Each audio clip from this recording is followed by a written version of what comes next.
Welcome to the channel dear students. आज जो हम डिस्कस करेंगे वो आपकी क्लास 9th की बुक बिहाइव की जो 7th पोएम है नो मैन आर फॉरेन, उसे डिस्कस करेंगे। तो चलिए स्टार्ट करते हैं। पोएट उसमें ये कह रहा है कि कोई भी शख्स हमारे लिए अजनबी नहीं है, कोई भी दुनिया हमारे लिए विदेश नहीं है, चाहे हम किसी भी कंट्री में चले जाएं। क्यों? क्योंकि वो ये कहते हैं कि जितनी भी यूनिफॉर्म्स हैं, जितनी भी बॉडी हैं, उनके नीचे एक सिंगल बॉडी ब्रीथ करती है और वही सांस लेती है। वो ये बोल रहे हैं कि चाहे आप किसी भी ज़मीन के भाई के बारे में बात करें, भाई से कहने का मतलब ये है कि वो पर्सन किसी भी कॉन्टिनेंट से बिलोंग करता हो या किसी भी कंट्री से बिलोंग करता हो, वो सब बिल्कुल हमारे जैसे ही हैं। वो भी हमारे जैसी अर्थ में जीवन अपना यापन कर रहे हैं, बिकॉज ऑफ कोर्स जितने भी लोग हैं, क्योंकि लाइफ तो एग्जिस्ट केवल अर्थ में ही करती है। तो ये कह रहे हैं कि है तो एक ही अर्थ ना, वो चाहे जहाँ रहते हो। तो वो इसलिए कह रहे हैं क्योंकि अगर हम मरेंगे तो हमें भी इसी अर्थ में मरना है और उन्हें भी इसी अर्थ में मरना है। तो इसका मतलब ये है कि कोई भी शख्स ना तो स्ट्रेंज है, अजनबी है, और ना ही कोई देश हमारे लिए विदेश है, क्योंकि सभी को यहीं पर मरना है। और सभी ड्रेसेस के अंदर कोई भी यूनिफॉर्म हो, किसी भी इंसान कोई भी कंट्री का हो या किसी भी कॉन्टिनेंट का हो, उनके नीचे हमारे जैसा ही इंसान तो सांस ले रहा है। नेक्स्ट संजय में वो बोलते हैं कि वो भी देखो सूरज से उसी तरीके से अवेयर हैं, हवा से उसी तरीके से अवेयर हैं, वाटर से उसी तरीके से अवेयर हैं जिस तरीके से हम, इट मीन्स जिस तरीके से हम सन को यूज़ करते हैं, एयर को यूज़ करते हैं और वाटर को यूज़ करते हैं, वैसे भी उनका यूज़ वो लोग भी वैसे ही करते हैं। वो लोग भी जो शांति से जिस तरीके से फसल काटी गई है या शांति रूप से जो जीवन यापन होता है, उसी तरीके से वो लोग भी उसी चीज़ को खाते पीते हैं। ये बोल रहे हैं कि उन्हें भी जो बहुत लंबा युद्ध चला, ये बहुत लंबा उनकी भुखमरी चली जो कि ठंड की वजह से थे, तो कह रहे उसके बाद जो शांतिपूर्वक जो भी फसल काटी जाती है या फिर जो प्रेम से जो भी फसल काटी जाती है, वो लोग भी उसी को खाना पसंद करते हैं और उसी से वो लोग भी अपना जीवन जीते हैं। उनके हाथ बिल्कुल हमारे जैसे ही, उनमें जो लाइंस हैं उनमें हम पढ़ सकते हैं कि हमारा लेबर है। क्यों?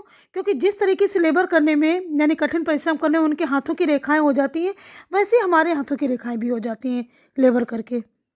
तो ये कह रहे हैं कि जब वो काम करके जैसी वो कंडीशन में होते हैं, हमें भी वैसा ही काम करके हम भी उसी तरीके की कंडीशन में होते हैं। इसलिए जब हमारे इमोशंस, हमारी फिजिकल कंडीशन सब एक जैसी सेम है, तो फिर ना तो कोई शख्स आपका स्ट्रेंज है और ना ही कोई दूसरा देश हमारा फॉरेन है। Come to the next stanza. वो कहते हैं हमेशा याद रखो उनके पास भी वही आंखें हैं जो हमारे पास हैं, हम लोग भी उसी से जगते और सोते हैं, और वो भी जो पूरी दुनिया को जीतने वाला जो सबसे बड़ा फैक्ट है वो है लव, वो उनके पास भी और हमारे पास भी है। हम किसी भी ज़मीन में चले जाएं, किसी भी देश में, किसी भी कॉन्टिनेंट में, कहीं भी चले जाएं, हमारे जैसा ही साधारण जीवन है और वो हमें उसी तरीके से पहचानते हैं और उसी तरीके से महसूस भी करते हैं और समझते भी हैं, और हम भी उसी तरीके से सबकी कॉमन लाइफ को समझ सकते हैं। कम टू द नेक्स्ट सेंजर। वो ये कहते हैं कि हमेशा याद रखो, कभी भी अगर आपसे कोई कहता है कि अपने भाइयों से नफरत करो, भाइयों से नफरत करने का मतलब है अपने नेबर से या किसी दूसरे देश से, या सपोज दैट आपका जो अगल बगल जो नेबर्स रहते हैं, करे अगर उनसे नफरत करने के लिए कोई कहता है तो बिल्कुल मत करो, क्योंकि अगर हमने नफरत की तो इसका मतलब समझ लो कि वो हमारे साथ कर रहे हैं।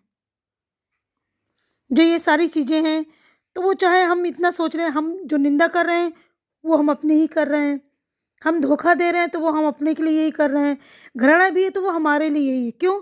क्योंकि अगर एक इंसान दूसरे इंसान के खिलाफ अगर इस तरीके का कोई भी कदम उठाता है, तो ये मान के चलो कि वो चीज़ हम हमारे साथ कर रहे हैं। सो कम टू द लास्ट संजा। वो ये बोलते हैं कि ये इंसान ही तो है और जो ये धरती है वो इंसानों के लिए ही है। अगर हम अपनी धरती में किसी से या अपनी पृथ्वी में या अपने एनवायरनमेंट में या अपनी सोसाइटी में अगर हम किसी से भी नफरत कर रहे हैं या किसी को बुरी नज़र से देख रहे हैं या किसी से घृणा कर रहे हैं, तो क्या हो रहा है?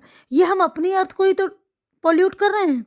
और इससे क्या होगा? इस पॉल्यूशन से जो हमारे एनवायरनमेंट में जितनी भी मासूमियत है, जितना भी प्यार है, वो सब कुछ नष्ट हो जाएगा, सब कुछ पॉल्यूटेड हो जाएगा।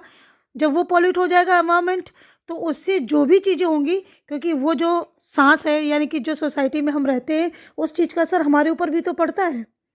तो जो चीज़ हम पॉल्यूट करेंगे उस पॉल्यूशन का इफेक्ट हमारे ऊपर भी पड़ेगा।